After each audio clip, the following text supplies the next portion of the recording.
while there may be a greater God, the gods that are plural with a small g, depicted in virtually all ancient religious texts, including the Bible, were, in fact, alien beings who terraformed and populated the planet for their own reasons.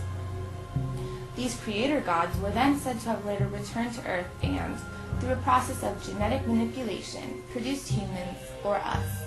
These alien beings are responsible for the megalithic structures around the world, the impossibly rapid growth and advancement of Sumer, the first recognized civilized culture, the domestication of plants and animals, and the unexplainable flaws in human DNA. We have, for example, over 4,000 genetic disorders, vastly more than other primates. This theory is seldom acknowledged or discussed by its competitors, and when it is discussed, it's ridiculed or dismissed outright.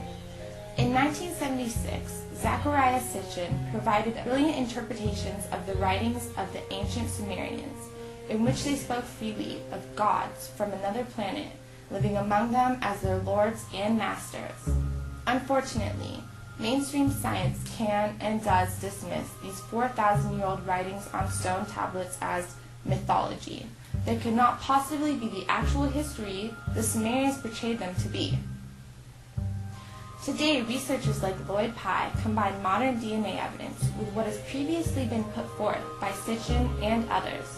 DNA provides conclusive proof of what the Sumerians wrote 4,000 years ago when they said that their down-to-earth gods created humans and domesticated plants and animals in a house of fashioning to give the gods their ease. In other words, they genetically engineered the things they needed to make life for themselves as easy as possible on what had to be a distant and no doubt difficult outpost far from their home planet. This is now the core of modern Planet X theories, and this is what will ultimately prevail against the current teachings in the race to identify the truth about origins on our planet. Man's origins has been on the minds of scientists, priests, and scholars for eons. From the pillars of ancient Greece to the hallowed halls of science, speculation has spanned the ages. In more recent times, the theories of Charles Darwin drastically transformed our views of reality. The problem, however, which even Darwin was forced to admit, was the substantial lack of fossil evidence. Most are familiar with the term missing links. As time has progressed, the evidence which scientists all believe would appear simply has not arrived.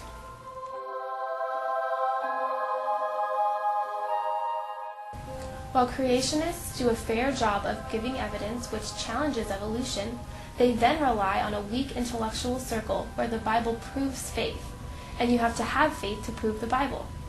While such circular logic may be useful within the church, it gives little for the modern seeker of our true origins. If man's appearance was sudden, then who or what did the creating?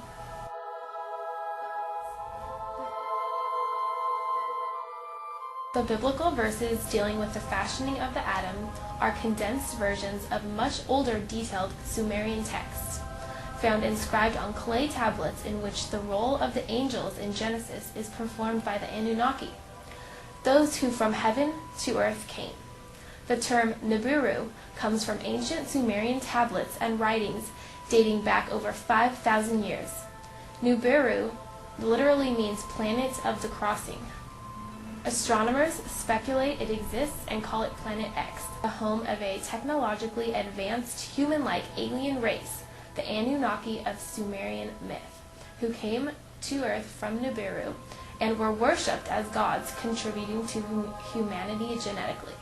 They were in fact alien beings who transformed and populated the planet for their own reasons, later returning to Earth and through a process of genetic manipulation producing humans.